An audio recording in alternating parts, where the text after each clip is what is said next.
Alright, after this I'm going to leave the map of the world alone for a while.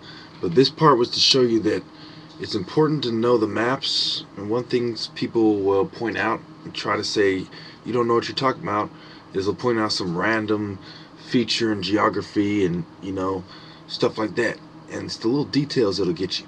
So, last video, one of the videos in the past, I was talking about Kazakhstan, and I was talking about Turkmenistan and Afghanistan, and there's also Uzbekistan, Kyrgyzstan, and also Tajikistan.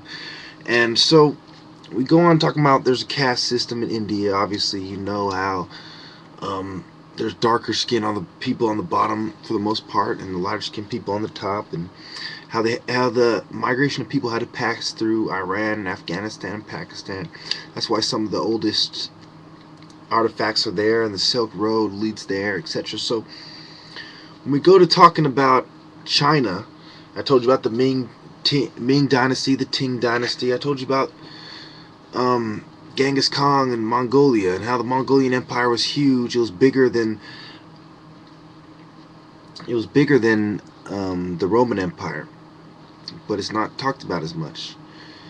And how they were very good at riding horses, and nomadic people that evolved and united all the other tribes around them until they rose up, and they just kept moving quickly in lightning speed. They had a similar tactic to Hitler. I think Hitler learned from how the Mongols spread out and kind of based some of his tactics on them. So we go on to talk about Laos and the 10,000 Day War, Vietnam. You had Diem, you had Kennedy, okay, Johnson, Nixon, Kennedy, Ford, Carter. All these people were involved in Vietnam. And you had Kissinger and the National Security Council. Okay, you had the Tet New Year, and you had the lunar calendar, and how they did a ritualistic attack. And there was a major offensive that was downplayed, and how there was North and South Vietnamese, and it was the communists supporting one side and us supporting the losing side. Kind of like in Korea, where the communists have a little bit more of a stronghold on it. The North Korea has more power than South Korea. So it was in Vietnam, and we learned the hard way that trying to have a military intervention wouldn't work. So also there's been a lot of tragedies in places like Bangladesh and Bhutan and Nepal and Myanmar, and a lot of rapes in like Cambodia. And then you had Pol Pot, and we funded him, and he did a lot of damage in Cambodia and neighboring Laos. And of course you had the Vietnam-China War. And this is Chiang Kai-shek was a Chinese person, didn't like imperialists, didn't like people from the outside. So, the Kim Jong-un recently died, his son took over, and he made people cry from, oh, poor Kim Jong-un. Of course, there's the seas, there's the Arabian Sea, the Andaman Sea, South China Sea, East China Sea, Sea of Japan, Bay of Bengal, of course.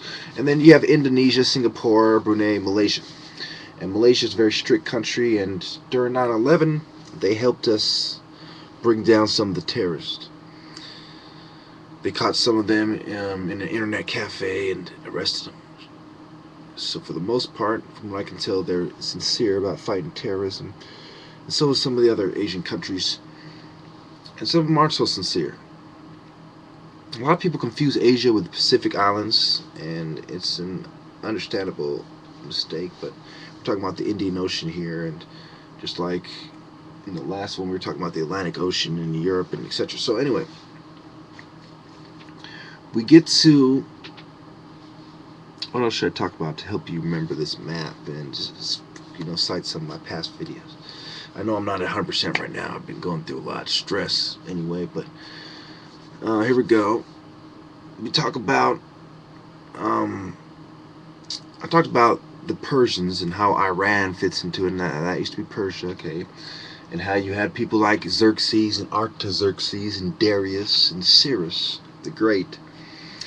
And talk about Afghanistan, of course, you know about the Taliban, the 90s, Bin Laden. You know Pakistan, how they have the nuke, and how we were in on killing a politician there, a female politician.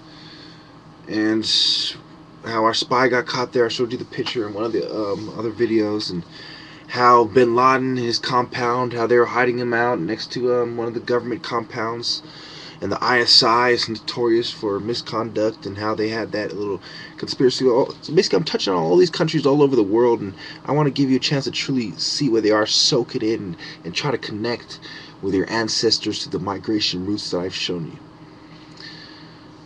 And it's important to note that the Japanese culture, the karate is based a lot on the African culture, even though it's all the way over there.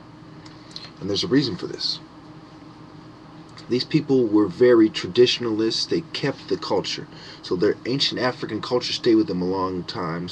And just like the Chinese and the Tibetans and the Japanese. So in Korea, you have martial arts like Taekwondo.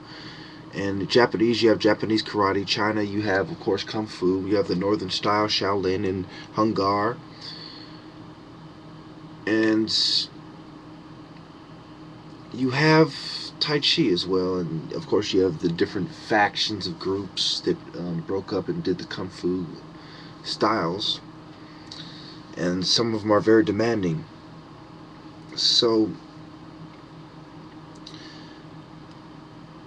basically, there's a lot of hashish being sold in places like Nepal, and they have a big crackdown on it, and it's a big deal. Recently, they had a big crackdown in Asia